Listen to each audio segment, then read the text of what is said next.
जगन्नाथ मंदिर का पौराणिक इतिहास। माना जाता है कि भगवान विष्णु जब चारों धामों पर बसे अपने धामों की यात्रा पर जाते हैं तो हिमालय की ऊंची चोटियों पर बने अपने धाम बद्रीनाथ में नहाते हैं। पश्चिम में गुजरात के द्वारिका में वस्त्र पहनते हैं, पुरी में भोजन करते हैं और दक्षिण में रामेश्वर में आराम करते हैं।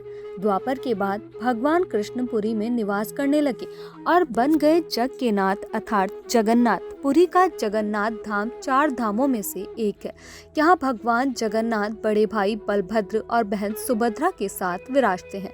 पुराणों में से धरती का वैकुंठ कहा गया है।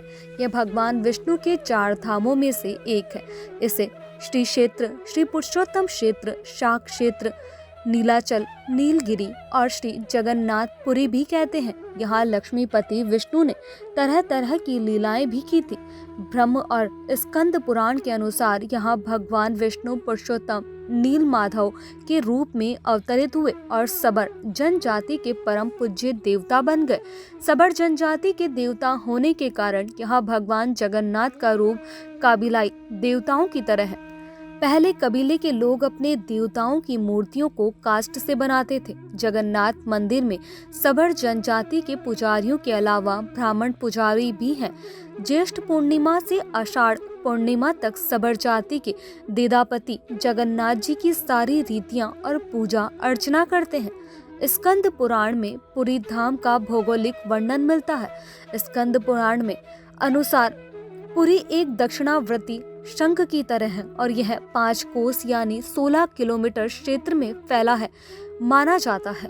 मंदिर का इतिहास की अगर बात की जाए तो इस मंदिर का सबसे पहला प्रमाण महाभारत काल के वन पर्व से मिलता है। कहा जाता है कि सबसे पहले सबर समुदाय के आदिवासी विश्व वसु के नील माधव भगवान के रूप में इसकी पूजा की थी।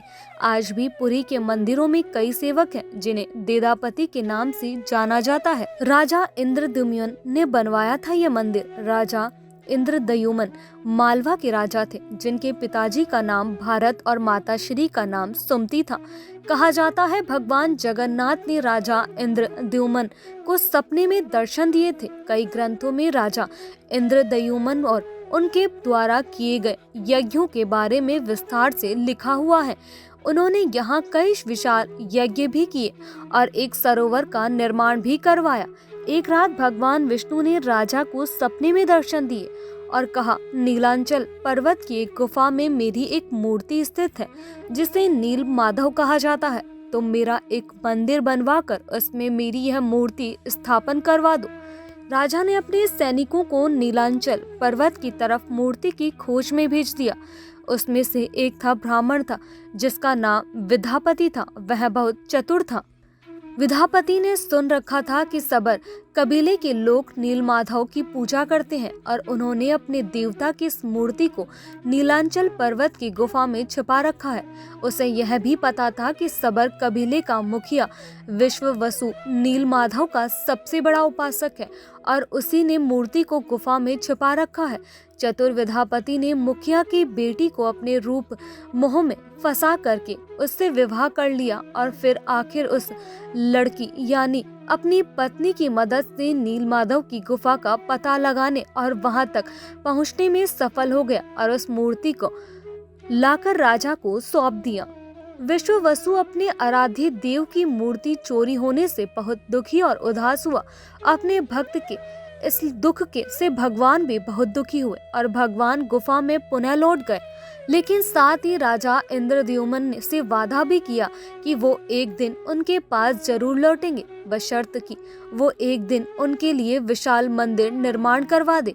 राजा ने मंदिर का निर्माण करवा दिया और भगवान विष्णु से मंदिर में विराजमान होने के लिए निवेदन किया। तो भगवान ने कहा कि तुम मेरी मूर्ति बनाने के लिए समुद्र में तैर रहा पेड़ का बड़ा हिस्सा उठा कर लाओ जो द्वारिका से समुद्र में तैरकर पुरी की ओर जा रहा है। राजा के सेवकों ने उस पेड़ को तो ढूंढ लिया लेकिन सब लोग मिलकर भी उस पेड़ को नहीं उठा पाए। तब राजा को समझ आया कि नील माधव के अनन्य भक्त सबर कबीले के प्रमुख विश्ववसु की ही सहायता लेनी पड़ेगी और विश्ववसु ने भी राजा की मदद के लिए हामी भर दी। सब उस वक्त हैरान रह गए जब विश्ववसु भारी भरकम लकड़ी को उठाकर मंदिर तक ले आए। अब बारी थी लकड़ी से भगवान की मूर्ति बनाने की। राजा के कारीगरों ने लाख जतन किए, कई बार प्रयास किए, लेकिन कोई भी लकड़ी के एक छेनी तक भी नहीं मार सका।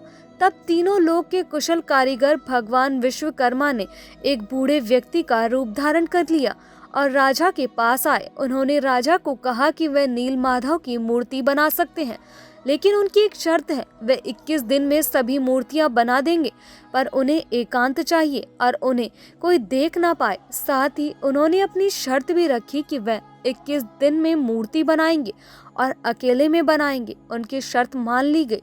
लोगों को आरी, छेनी, हथौड़ी की आवाजें सुनाई देती रहती, पर राजा के आदेश अनुसार कोई उनको देखने की हिम्मत नहीं रखता। तभी एक दिन राजा इंद्रद्युम्न की रानी गुड़ीचा अपने को रोक नहीं पाई। वह दरवाजे के पास गई तो उसे कोई शोर शराबा सुनाई नहीं दिया। वह डर गई, उसे लगा व्रत कारीगर की मृत्यु हो चुकी है। उसने राजा को इसकी तुरंत सूचना दी। अंदर से कोई आवाज सुनाई नहीं दे रही थी, तो राजा को भी ऐसा ही लगा। सभी शर्तों और चेतावनियों को अनदेखा करते हुए राजा ने उस कक्ष का दरवाजा खोलने का आदेश दिया। जैसे ही कक्ष खोला गया तो वृद्ध व्यक्ति गायब था और वहाँ 3 अधूरी मूर्तियां रखी थी।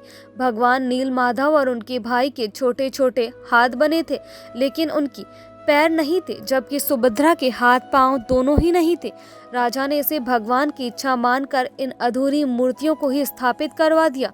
तब से लेकर आज तक तीनों भाई बहन इसी रूप में विराजमान है। वर्तमान में जो मंदिर है वहाँ स्थित है, वह 7वीं सदी में बनवाया था। हालांकि इस मंदिर का निर्माण ईसा पूर्व 2 में भी हुआ था। यहाँ स्थित मंदिर 3 बार ध्वस्त हो चुका है। 1174 ईसा में ओडिशा राज्य के शासक अनग भीमदेव ने इसका पुनर्जीर्णोद्धार करवाया था। जगन्नाथपुरी के मुख्य मंदिर के आसपास लगभग 30 छोटे बड़े मंदिर स्थापित है। आज हमने आपको बताया जगन्नाथपुरी मंदिर का इतिहास और वहां से जुड़े पौराणिक कथा के बारे में। अगली बार फिर हाजिर होंगी किसी नए दिलचस्प किस्से व कहानी के साथ में।